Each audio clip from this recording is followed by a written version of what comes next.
वर्ष 2025-26 के बजट में डिफेंस मिनिस्ट्री को 6,81,000 करोड़ से अधिक का एलोकेशन किया गया है और भूतपूर्व सैनिकों और उनके परिवारजनों को पेंशन और स्वास्थ्य सेवाओं के लिए इस बजट में पर्याप्त प्राविधान किए गए हैं। सर जय हिंद। Group captain UK Devnath sir, जय हिंद। बहुत बहुत शुक्रिया समय देने के लिए। Thank you sir. जय हिंद राजेश।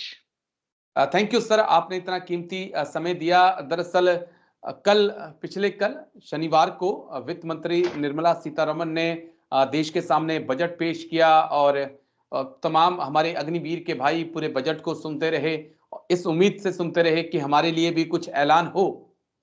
तो ना तो मुझे डिफेंस के नाम से कोई बड़ा ऐलान मिला, ना ही अग्निवीर के नाम से कोई ऐलान मिला। उसके बाद कई अग्निवीर भाइयों के कमेंट्स मेरे पास मैसेज आए कि सर थोड़ा सा हमें बताइए कि अग्निवीर के लिए इस बजट में कुछ था क्या, कुछ खास जो हमारे लिए हो, जिससे हमें लगे कि आने वाली हमारी जो जिंदगी है वो इस बजट के बाद थोड़ी सी बदल जाएगी। तो मैंने बड़ी कोशिश की सर, अलग अलग जगह पढ़ने की कोशिश की कि कहीं तो मुझे कुछ मिले। जब मैं हार गया कि मुझे कहीं नहीं मिला कुछ उनके बारे में पढ़ने के लिए, तो मैंने फिर आपके पास अप्रोच किया कि देवनाथ सर के पास चलता हूँ, शायद सर के पास कोई इंफॉर्मेशन हो कि हमारी भूतपूर्व डिफेंस मिनिस्टर ने हमारे अग्निवीर भाइयों के लिए कुछ ऐलान किया हो। सर राजेश, कल जब डिफेंस बजट रिलीज हुआ तो उसमें अग्निवीर के लिए डायरेक्टली तो ऐसे कुछ नहीं था जी, लेकिन हाँ इतना कह सकता हूं कि डिफेंस बजट रिलीज हुआ, डिफेंस में जो पे पेंशन्स के लिए जो कॉलम होता है उसमें भी काफी चर्चा हुई जी, तो ऐसा है कि हमारी डिफेंस फोर्सेस में या किसी भी सरकारी नौकरी में जो तनख्वाह है, पेंशन है या जी, अग्निवीर के जो अलाउंसेस हैं वो सब ज्यादातर पे कमीशन पर निर्भर करते हैं। बिल्कुल सर। तो पे कमीशन की भी अनाउंसमेंट हो गई है। हम आशा करते हैं कि जब पे कमीशन आर्मी, नेवी और एयरफोर्स बेसिस में जाएगी तो वहां जो लोकल कमांडर्स हैं वो अग्निवीर की तनख्वाह के बारे में या अग्निवीर के जो अलाउंसेस हैं उसके बारे में भी कुछ सिफारिशें रखेंगे और जाहिर बात है उनमें से कुछ सिफारिशों को पे कमीशन मान लेगी। तो अग्निवीर के जो बैच में जो अभी बच्चे दाखिल हो रहे हैं, जी, अभी जो बच्चे ज्वाइन कर रहे हैं, ये शायद अगले 3 साल या 4 साल तक जाने के पहले, घर जाने के पहले कुछ उम्मीद कर सकते हैं। लेकिन जो लेकिन इस 2022 साल में आए फिलहाल हैं सर, जो अग्निवीर के लिए 2022 ऐसे में कुछ 20 में आए हैं, उनको कोई उम्मीद नहीं रखनी चाहिए। वो तो तब तक रिटायर हो जाएंगे जब तक पे कमीशन आएगा। तो यानी कि बजट में उनके लिए कुछ नहीं था, पेंशन उनको लगेगी नहीं कि फायदा हो जाए। हाँ राजेश, देखो जो बजट होता है ना इसमें किसी जी, के लिए भी तनख्वाह के बारे में डायरेक्टली कुछ कहा नहीं जाता। ओके, ना सिर्फ अग्निवीर वरन जो दूसरे जो पक्के फौजी हैं, जी, परमानेंट जो लॉन्ग सर्विस वाले हैं फौजी भाई, जी, उन या कोई भी सेंट्रल गवर्नमेंट एम्प्लॉय, उनकी तनख्वाह के बारे में कल कोई अनाउंसमेंट नहीं हुआ। क्योंकि बजट में सिर्फ पैसा एलोकेट होता है लेकिन ओके, उसके लिए जो नियम कानून है वो पे कमीशन में बनाए जाते हैं। तो पे कमीशन जब आएगी, समझिए वो बोलेंगे कि अग्निवीर को 30,000 की जगह 35,000 मिलनी चाहिए, जी, चौथे साल में 40,000 की जगह 50,000 मिलना चाहिए। वो जो है वो पे कमीशन का ऑफशूट होगा। जो नॉर्मल सालाना बजट होता है उसमें ना जो पक्के जवान हैं या पक्के जो अफसर हैं उनके भी पे के बारे में कोई अनाउंसमेंट कोई बजट में कोई आमतौर पर होती नहीं है। होती नहीं है। लेकिन एक पॉइंट और मेरे पास बड़ा इंटरेस्टिंग आया है। एक अग्निवीर ने लिखा है कि सर देश जश्न मना रहा है मिडिल क्लास की, भाई अब हमें 12 लाख तक टैक्स नहीं देना पड़ेगा। लेकिन सर हमारा हमारा तो पूरा 4 साल में ही 12 लाख बन रहा है।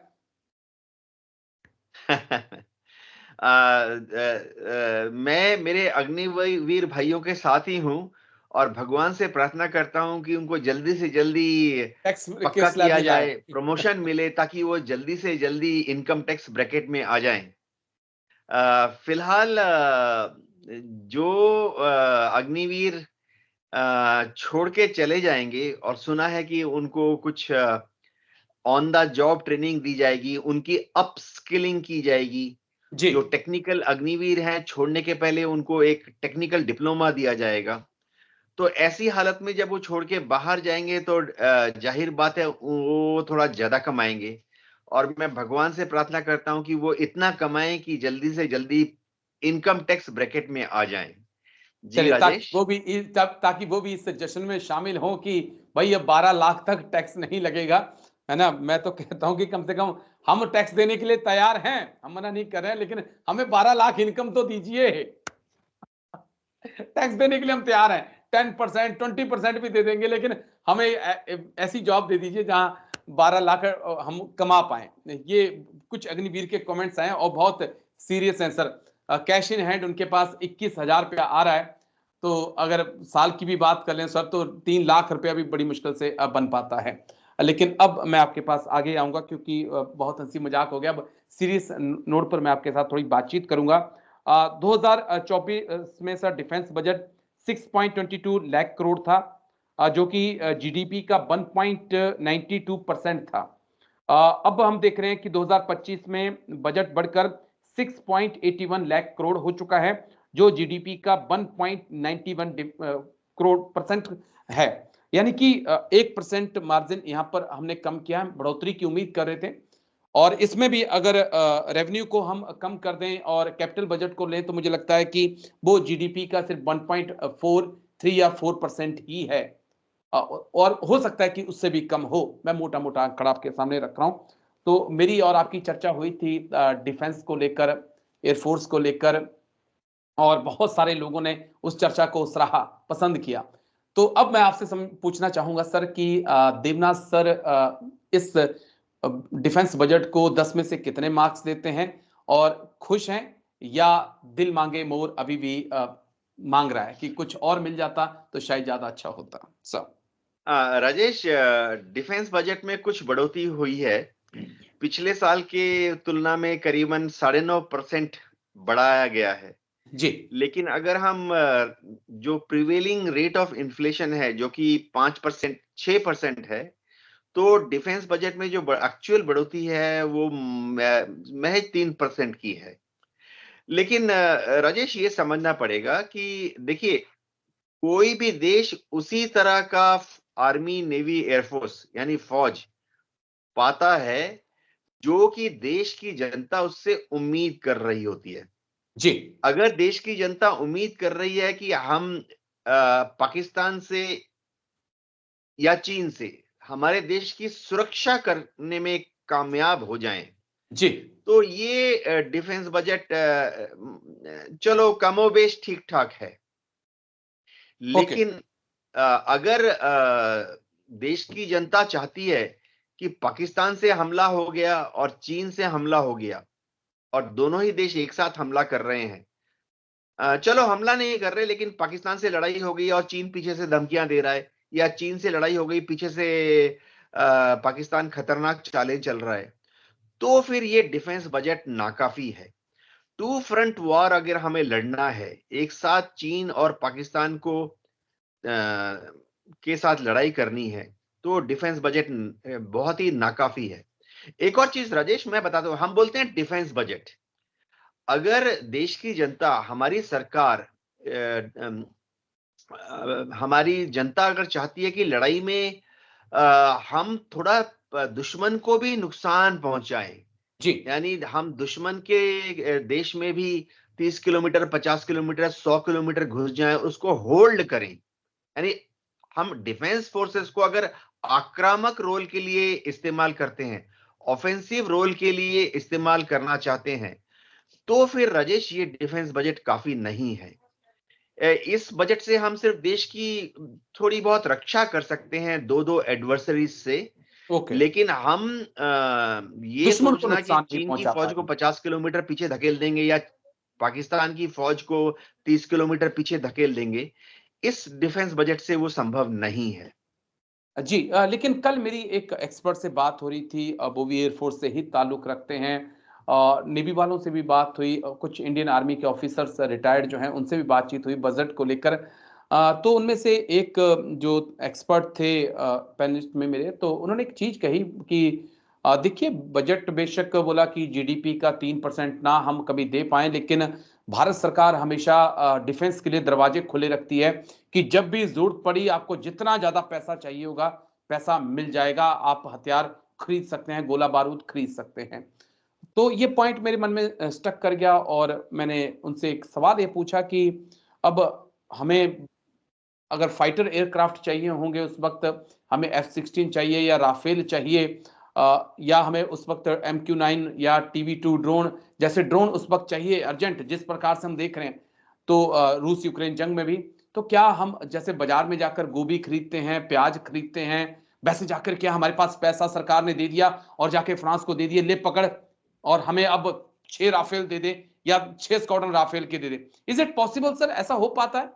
या आपको पहले ही अगले 8-10 साल की सोच के चलना पड़ेगा कि भाई इतने 1 साल में, इतने 2 साल में, इतने 3 साल में ये चीजें हमारे पास आनी है? तो राजेश, बहुत ही शानदार सवाल है। देखिए क्या होता है मैं बताऊं। होता ऐसा है कि क्योंकि डेमोक्रेसी है, जी सरकार को जनता का दिल जीतना होता है, तो एक पॉलिटिकल स्टेटमेंट हमेशा सरकार देती है, कोई भी सरकार हो। मैं राजनीतिक पार्टी का नाम ले जी जी नहीं जी लूंगा, कोई भी सरकार जिसकी सरकार होती, कोई भी पार्टी जिसकी सरकार होती है, वो हमेशा एक पॉलिटिकल बयान देती है कि डिफेंस को जितना पैसा चाहिए हम देंगे। होता ये है कि ऐसा बोलने के बाद वो हवाई जहाज का कॉन्ट्रैक्ट अगले 4 साल, 8 साल, 10 साल तक साइन नहीं करती है।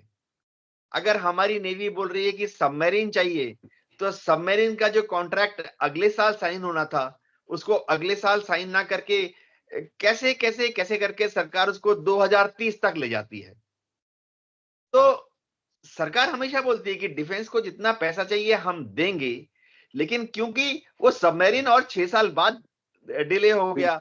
हवाई जहाज तो देखिए दशकों से डिले हो रहा है, पिछले बिल्कुल 10 सर साल से बिल्कुल। कोई हवाई जहाज नहीं आया। तो अ, क्योंकि सरकार हवाई जहाज खरीदने का या देश में बनाने का कॉन्ट्रैक्ट नहीं साइन कर पाती है, तो पैसे देने की जरूरत नहीं पड़ती है। तो ये जरा बड़ी गंभीर सी अब मैं सिचुएशन हंस है। सकता हूँ, इसके ज्यादा कुछ नहीं सर बोल वही सकता। है कि आप पूरा बजट का दरवाजा खोल देंगे, आप कहेंगे कि पूरा पैसा डिफेंस को दे देंगे, लेकिन जब दुश्मन दरवाजे पर होगा तो आपके हाथ भी बंधे होंगे। अब क्योंकि ये सरसों का साग तो है नहीं कि जाकर सब्जी मंडी में खरीद लिया और मिल गया।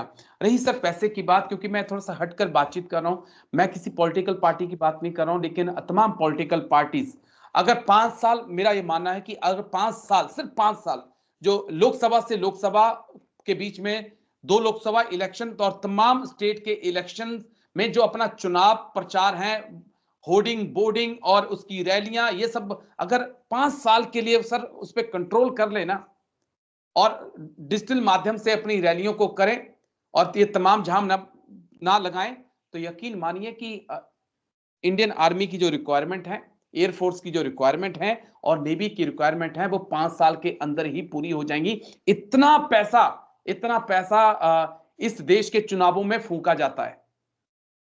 तो मैं वो भी समझ रहा हूं कि अब आपके पास सेना को देने के लिए पैसा नहीं है, लेकिन वोटर्स को 200-2000 रुपया कार्ड में डालकर देना, उनके लिए ना जाने क्या क्या रेबड़ियां उनको देना, उसके लिए पैसा है। तो ये चीजों को समझना होगा सर, और इस देश की जनता को भी ये समझना होगा। जी हाँ राजेश, देखिए क्योंकि हम एक डेमोक्रेसी हैं जी और हमारी डेमोक्रेसी अभी भी आस्ते आस्ते परिपक्व हो रही है। तो ये एक डेमोक्रेसी की ये कमजोरियां होती हैं, खास तौर से जो डेवलपिंग कंट्रीज हैं वहां पर लोक लुभावने वायदे करने पड़ते हैं। आम जनता को वोट देने के लिए जब जाते हैं नेता, तो उनको नोट के थोड़ा सा बदले वोट करना पड़ता है। हाँ हाँ आप हाँ हाँ बोलेंगे कि फौजी मुझे गलत ट्रैक पे ले जा रहा है आज, है ना? मैं नहीं ले जाऊंगा, लेकिन लास्ट में बस क्योंकि लंबा वक्त मैंने ले लिया है, आप बजट को कैसे देखते हैं? 10 में से कितने नंबर देते हैं? और क्या वाकई में एयरफोर्स को इतना पैसा मिला है कि वो कम से कम 2 से 3 स्क्वाड्रन जो है राफेल के या सुखोई के एड ऑन कर सके अपने आप में sir? Rajesh, overall defence budget जो है वो अच्छा डिफेंस बजट है, हेल्दी डिफेंस बजट है। और जो हमारी इमीडिएट रिक्वायरमेंट है, जो छोटी छोटी रिक्वायरमेंट है, वो सारी मीट की जाएंगी। जो प्रोजेक्ट ऑनगोइंग प्रोजेक्ट है, नेवी के सबमरीन प्रोजेक्ट हैं, उनके लिए सपोर्ट कैपिटल एक्सपेंडिचर जो है वो निर्धारित किया गया है। और एयरफोर्स के जो अब हम तेजस बना रहे, तेजस मार्क जी 1 और मार्क 1A, उसके लिए जो GE F404 इंजन, और शायद भविष्य में तेजस मार्क 2 के लिए GE F414 इंजन आयात करना है, उसके लिए 44,000 करोड़ रुपए एक तरफ रखे गए हैं। तो overall defence budget healthy defence budget है, लेकिन इसमें अभी तक जो 114 मल्टी रोल कॉम्बैट एयरक्राफ्ट आने हैं, उसका कोई प्रावधान नहीं किया गया है। अभी तक इसमें जो नेवी के लिए 26 राफेल विमान आने हैं, उसके लिए भी बजटरी कैपिटल बजट एलोकेट नहीं किया है। तो ऐसा हो सकता है कि जैसे ये साल आगे बढ़ेगा, देखिए क्या होता है कि बजट, ये इस अभी जो बजट रिलीज हुआ है, इसे कहते हैं बजट एस्टीमेट। ओके लेकिन जैसे जैसे साल आगे बढ़ता है, सितंबर तक या 31 दिसंबर तक या अगले साल के 31 मार्च तक, गवर्नमेंट इसको अपवर्ड रिवाइज हमेशा करती है, और उसे कहते हैं रिवाइज्ड एस्टीमेट। ओके तो हो सकता है कि नेवी के लिए जो 26 रफाइल एम खरीदने हैं, रिवाइज्ड एस्टीमेट आते आते, जी या क्योंकि अभी तक कॉन्ट्रैक्ट फाइनलाइज नहीं हुआ है, जी उसके कमर्शियल टर्म्स एंड कंडीशन अभी तक फिक्स नहीं हुई हैं। तो हो सकता है कि अगले साल के 31 मार्च तक उसके लिए भी कॉन्ट्रैक्ट साइन होने के बाद सरकार रिवाइज्ड एस्टीमेट में नेवी का जो कैपिटल बजट है उसको बढ़ा दे। जी। ओके चलिए ऐसी उम्मीद हम करते हैं, लेकिन चलिए मेरे अग्निवीर भाइयों के लिए तो थोड़ी सी निराशा ही इस बजट से हुई है, लेकिन जैसा आपने कहा कि कुल मिलाकर बजट ठीक है, डिफेंस की जो करंट रिक्वायरमेंट है उनको पूरा ये करता है। आई होप सो कि ऐसा होगा। लेकिन शुक्रिया, बहुत बहुत शुक्रिया सर आपका कि आप आए और इस मुद्दे पर आपने बात रखी। थैंक यू सर, जय हिंद। Thank you sir. जय हिंद राजेश।